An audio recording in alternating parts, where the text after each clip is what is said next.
TikTok से earning के लिए अपने अकाउंट की रैंकिंग इंप्रूव करना बहुत जरूरी है। ये कुछ टिप्स आपके अकाउंट की रैंकिंग को ग्रो करवा देंगे। जब तक हम अपने अकाउंट को ग्रो नहीं करवाएंगे, रैंकिंग अप नहीं करेंगे, हम टिकटॉक के ऊपर वायरल नहीं होंगे। हम कॉमनली जो मिस्टेक्स करते हैं कि हम अपने अकाउंट की रैंकिंग को अप करने के लिए कभी वर्किंग करते नहीं है, या तो हमें अंदाजा नहीं होता या फिर हम जानबूझ के इसके ऊपर फोकस नहीं रखते। ये ऐसे ही है।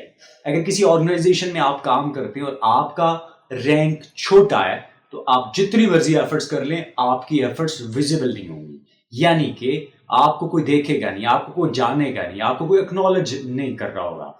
ज्यादा से ज्यादा आपके लिए कुछ छोटे मोटे बोनसेस मिल जाएंगे, लेकिन इससे ज्यादा नहीं। ऐसे ही अगर आप अपने अकाउंट को रैंक को अप नहीं करेंगे, तो आपके अकाउंट के ऊपर व्यूज आएंगे। अगर आपके अकाउंट के ऊपर 200 व्यूज हैं, तो सम टाइम आपके लिए 2000 व्यूज आएंगे। लेकिन वो जो स्पैन आप देखना चाह रहे हैं कि मिलियंस ऑफ व्यूज का स्पैन हो, वो आपको नहीं मिलने वाला। लेकिन ये कुछ गाइडलाइंस आपके लिए इतनी यूजफुल होने जा रही हैं कि अगर आप इन पे अमल करें, तो आपकी वीडियो मिलियंस ऑफ व्यूज ले सकती हैं। अब सबसे पहले जानते हैं कि टिकटॉक के ऊपर रैंकिंग क्या है। लाखों करोड़ों ऐसे अकाउंट्स हैं जो टिकटॉक के ऊपर इसीलिए वीडियोस बना रहे हैं कि वो वायरल हों। अब उनमें से कुछ अकाउंट्स जिनका रैंक अप है, उनका रैंक अप क्यों है?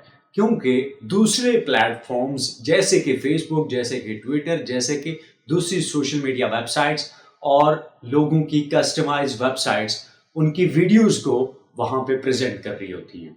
वहां से एक स्पेसिफिक टारगेट ऑडियंस उनके पास आती है। इट मीन्स कि दूसरे प्लेटफॉर्म्स के ऊपर से जो आपको रैंकिंग मिलती है, जो बैकलिंक मिलता है, वो आपकी रैंकिंग को अप करने में मदद कर रहा होता है। इसके साथ साथ जो अपनी वीडियोस के साथ हम कंटेंट लिखते हैं, जिस कैटेगरी की वीडियो हम ऐड करते हैं, अगर उसी कैटेगरी से रेलिवेंट और वही चीजें हम लिखते हैं, वही कीवर्ड्स ऐड करते हैं, दैट मीन्स हम प्लेटफॉर्म को डॉज नहीं कर रहे, प्लेटफॉर्म को हम गाइड कर रहे हैं। यानी कि टिकटॉक को हम इंप्रूव करने की बात कर रहे हैं कि जो वीडियो के अंदर हमने कंटेंट बोला है, एज इट इज उसी से रेलिवेंट हमने कीवर्ड्स और टैग्स भी लगाए हैं, और यही हमारी अथॉरिटी को और हमारे लेवल को अप करता जाता है।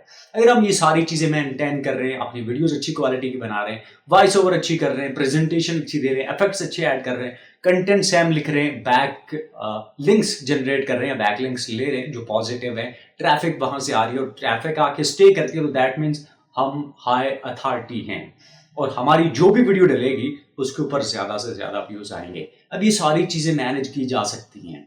हम डिफरेंट प्लेटफॉर्म से अपने अकाउंट के ऊपर लाके ट्रैफिक को ये प्रेजेंट कर सकते हैं कि दूसरे प्लेटफॉर्म भी हमारे बारे में डिस्कशंस करते हैं। अब ये मुमकिन कैसे होगा? अब इसके लिए हम काम कैसे कर सकते हैं? ऑब्वियसली टिकटॉक के ऊपर बल्क में लोगों का ये काम चल रहा है कि आप मेरी रीपोस्टिंग कर लो, मैं आपके लिए कर लूं। अगर हम प्रोफाइल से जाके, प्रोफाइल व्यू से जाके हम किसी की रीपोस्टिंग करते हैं, तो that means a lot, but उसका इतना इम्पैक्ट नहीं होता जितना अगर कोई बंदा हमारी वीडियो के ऊपर किसी थर्ड पार्टी प्लेटफॉर्म से आता है और उसके बाद उसे वॉच करके उसके ऊपर कोई भी इंटरेक्शन देता है। इसका मतलब आपके पास पॉइंट्स बहुत ज्यादा बढ़ते हैं, आपके स्कोर बढ़ते हैं, आपके अकाउंट की अथॉरिटी इंप्रूव होती है। अगर हम ये काम मुसलसल करते रहे और हमारी वीडियो कंटेंट को इंप्रूव करते रहे, तो हमें ग्रोथ से कोई नहीं रोक सकता और उस स्टेज पे, उस लेवल तक पहुंचने से भी कोई नहीं रोक सकता। कोशिश करें कि अपने अकाउंट की अथॉरिटी इंप्रूव करें, इंस्टेड के आप वैसे स्ट्रगल कर रहे हो।